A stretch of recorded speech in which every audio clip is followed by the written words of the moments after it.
Salve pessoal, tudo bom? É, Galera, a gente está falando sobre política, né? E a gente falou sobre Platão, sobre Aristóteles, e agora a gente vai falar sobre um filósofo muito importante que é o Maquiavel, né? Dentro da política, né? Da filosofia política, ele é um filósofo muito importante e muito conhecido também. Acredito que vocês já de repente já ouviram falar no Maquiavel, né? Maquiavel, ele tem um livro muito importante, né, que não é, acabou que não é apenas um livro importante na filosofia, mas virou um clássico, inclusive da literatura, né? Então ele é lido, esse texto é lido até por pessoas que não estão interessadas em estudar teoria política, né? Então é um livro bem importante que é o Príncipe, né? É, o título do livro é Príncipe porque é o nome, né, é o termo que o Maquiavel usa para se referir ao monarca, né? Então, no Príncipe, o Maquiavel está falando sobre monarquia, né? Sobre o governo de apenas uma pessoa, tá bom?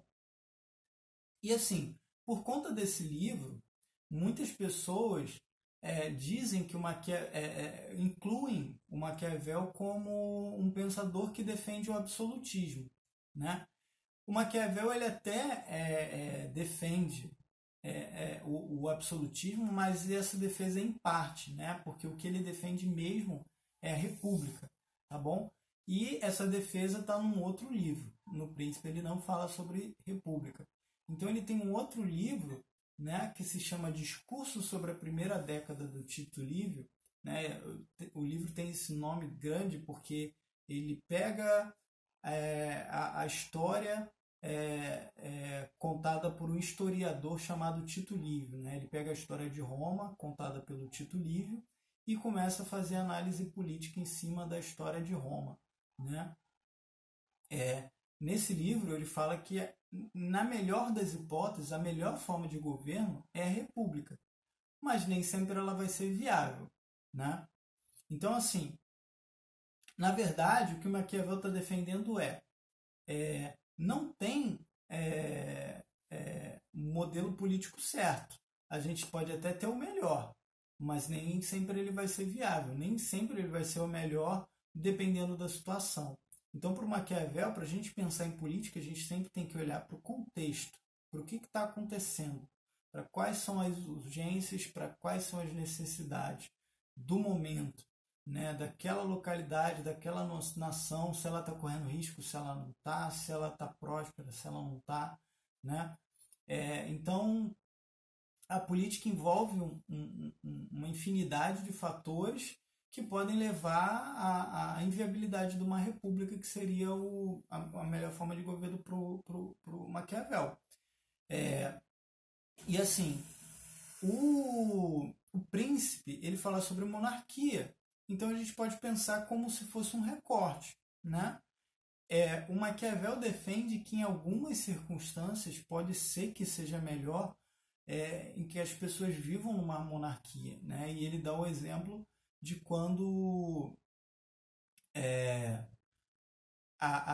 uma determinada nação está sob iminência de uma guerra, né? Então está correndo risco, então tem uma outra nação que está querendo invadir, né, aquela nação, e ele vai falar, cara, num governo absolutista, numa monarquia, as decisões são tomadas de forma vertical. Então você não precisa dialogar com ninguém, não precisa fazer acordos, né? Não precisa perder tempo com acordos. Então o monarca manda, todo mundo obedece, tá bom? Então as decisões são tomadas muito mais rápido, tá? E essa ideia faz sentido, é interessante. A gente tem que tomar cuidado para não se encantar com esse pensamento do Maquiavel, né, e cair em roubadas hoje em dia, né? A gente, por exemplo, sabe que muita gente inventa um fantasma, um inimigo, né, cria várias teorias da conspiração, por exemplo, que o Brasil tá, tá prestes a entrar numa ditadura comunista,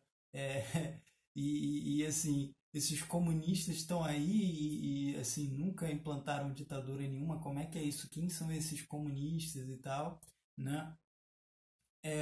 Então, existem pessoas que, mal intencionadas, criam uma série de teorias da conspiração para dizer que você está correndo risco, eu estou correndo risco, e pode ser que seja mais interessante uma ditadura, né?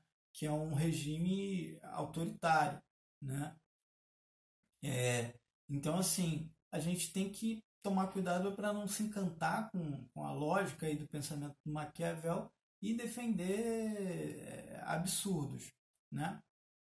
Mas é isso que de fato ele está falando, que em algumas situações pode ser que um regime autoritário, né, uma monarquia, um regime absolutista pode ser interessante porque as decisões são tomadas mais rápido.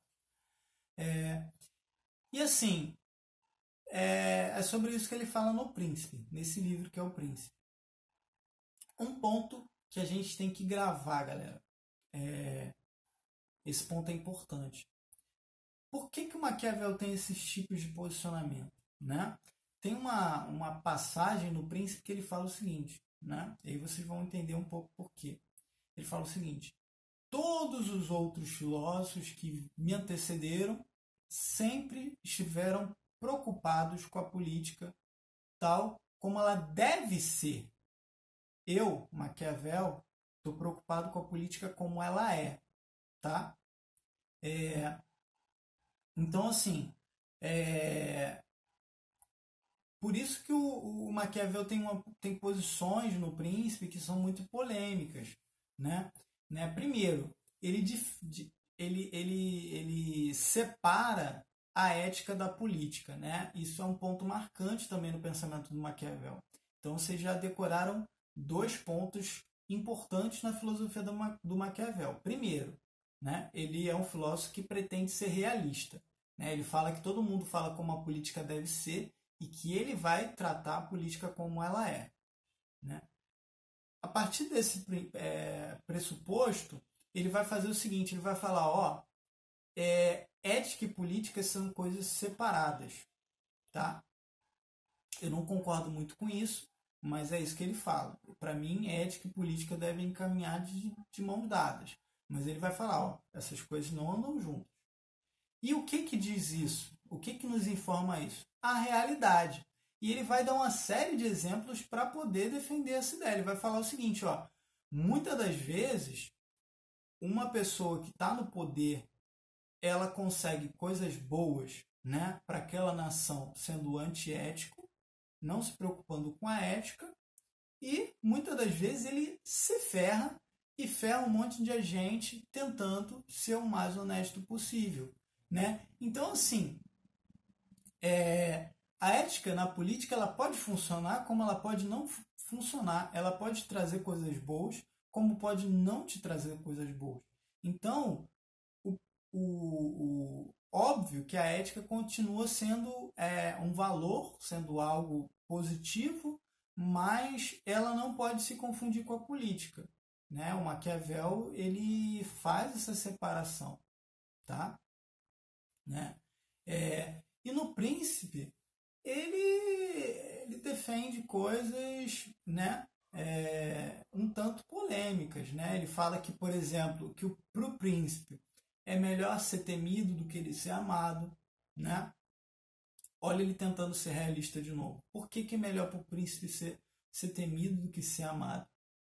Porque o Maquiavel vai dizer, é muito mais fácil uma pessoa trair quem ela ama do que trair quem ela teme. Né? Se ela tiver medo de ser punida, né, por exemplo, tem alguém querendo conspirar, né, pode ser que, sei lá, eu sou um súdito, né, e trabalho próximo ao rei, vamos pegar esse exemplo, e chega alguém aqui e eu, gosto do rei, o rei é bacana pra caramba comigo, eu amo ele, admiro ele, tenho maior consideração, acho ele meu parceiro, tenho uma dívida enorme com ele. Mas pode chegar alguém aqui na minha orelha e falar, pô, cara, começar a plantar várias sementinhas, começar a tentar desconstruir a imagem que eu tenho do rei, né? E ele vai me mostrando coisas e vai naquela conversinha, né? E uma hora eu começo a pensar, pô, cara, será que esse cara tá certo? Né? Pelo que ele tá falando faz sentido, né? E, e às vezes e a pessoa fica com aquela noia na cabeça, né? Eu, no caso, com a noia na cabeça e começo a acreditar no que o cara tá falando. E vou lá e traio o rei, né? O príncipe, como Maquiavel gosta de chamar. Mas se eu tiver medo do príncipe, cara, qualquer pessoa que querer passar uma conversinha para mim, eu vou falar, cara, não, valeu, de boa, não quero saber, né? Porque, porra, se o príncipe souber que eu tô escutando conspiração, ele vai, eu não preciso nem concordar com você, nem te ajudar, né, a tomar o poder, ele vai passar o serão em mim, ele vai me punir, ele vai me castigar, ele vai fazer alguma coisa.